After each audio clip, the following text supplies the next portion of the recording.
अस्सलाम वालेकुम students, QAT का मैथ का हमारा नेक्स्ट लेक्चर है जी। आज के इस लेक्चर में हम अलजेब्रिक स्टेटमेंट जो है पैटर्न को रिकग्नाइज करके अलजेब्रिक स्टेटमेंट जो है उनमें इसको जनरलाइज करने के बारे में आपको सिखाएंगे। मॉडल पेपर में अगर हम बात करें तो इसकी एग्जाम्पल क्वेश्चन क्या आया है जी। ये देखिए हमारे पास यहाँ पर एक सीक्वेंस है, यहाँ पर मेंशन है जी what will be the algebraic statement. ये जो हमारे पास सीक्वेंस चल रहा है इसका अलजेब्रिक स्टेटमेंट क्या बनेगा। इसका आंसर है जी नंबर थ्री आंसर क्या है जी 2n⁻2 + 2n। ये जो 2 है ये इसकी पावर है, यहाँ पर नीचे लिखा गया है यहाँ पे। तो यहाँ पर देखिए यही इसका आंसर राइट क्यों है, इसकी मैं आपको एग्जांपल देता हूँ। एक चीज मैं आपको यहाँ पे शेयर कर दूँ, यहाँ पर जो n है ये नंबर ऑफ टर्म को कहते हैं। देखिए ये हमारे पास जो सीक्वेंस है ये इसमें नंबर 1 टर्म है, ये इसमें 2 टर्म है, ये 3, ये 4, इस तरह ये सीक्वेंस चलता जाता है।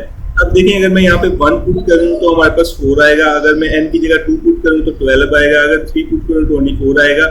ये n जो है नंबर ऑफ टर्म के लिए है।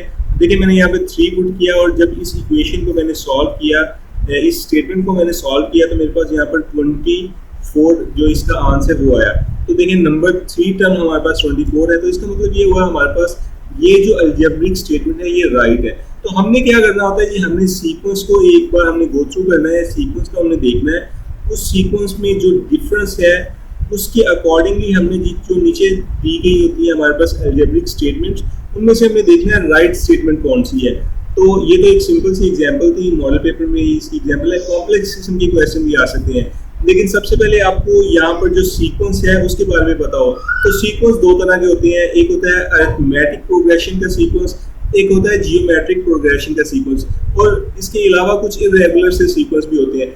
अगर आप इन तीनों सीक्वेंस को सीख लेते हैं, इनके इन फार्मूलाज को सीख लेते हैं, देखिए अरिथमेटिक का यहाँ पे फार्मूला लिखा हुआ है, यहाँ पे जियोमेट्रिक प्रोग्रेशन का फार्मूला लिखा हुआ है। अगर आप इन फार्मूलाज को सीख लेते हैं तो आप इजीली जो आपके पास सीक्वेंस आएगा क्वेश्चन में और उसमें से आपसे कहा जाएगा कि जी अलजेब्रिक स्टेटमेंट बनाएं, आप इजीली बना पाएंगे। आपने ये जो प्रोग्रेशन है इनको सीखना है।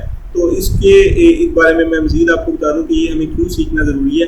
देखिए अगर हम सीक्वेंस में आइडेंटिफाई कर पाते हैं ना रूल को, अगर हम रिकग्नाइज कर पाते हैं जी पैटर्न में और आइडेंटिफाई कर पाते हैं रूल को, तो इससे हमें फायदा क्या होता है। मैथमेटिक्स के जो रूल्स होते हैं, स्टैटिस्टिक्स है, कैलकुलस है, जियोमेट्री है, अलजेब्रा है, इन चीज़ों में हमें काफ़ी ज़्यादा हेल्प होती है।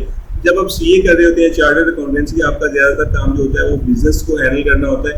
तो बिजनेस में जो वेरिएबल्स होते हैं उनके बारे में कैलकुलेशन करने के लिए, उनके सीक्वेंसेस को प्रेडिक्ट करने के लिए और एक हिस्ट्री के डाटे में जो पैटर्न है उसको फाइंड करने के लिए और फ्यूचर के बारे में प्रेडिक्शन करने के लिए हमें सीक्वेंसेस के बारे में पता होना चाहिए, हमें अरिथमेटिक प्रोग्रेशन का पता होना चाहिए, हमें जियोमेट्रिक प्रोग्रेशन का पता होना चाहिए, हमें इरेगुलर जो प्रोग्रेशन होती हैं उनका पता होना चाहिए।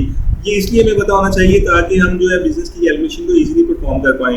तो ऐसा बिल्कुल नहीं है कि ये आपका जो टेस्ट यहाँ पे हो रहा है आप QAT के बाद इसका आपके लिए कोई फायदा नहीं है। अगर आप इसको सीख लेते हैं तो इसका इन फ्यूचर आपको स्टडी में भी काफ़ी ज़्यादा फायदा होगा।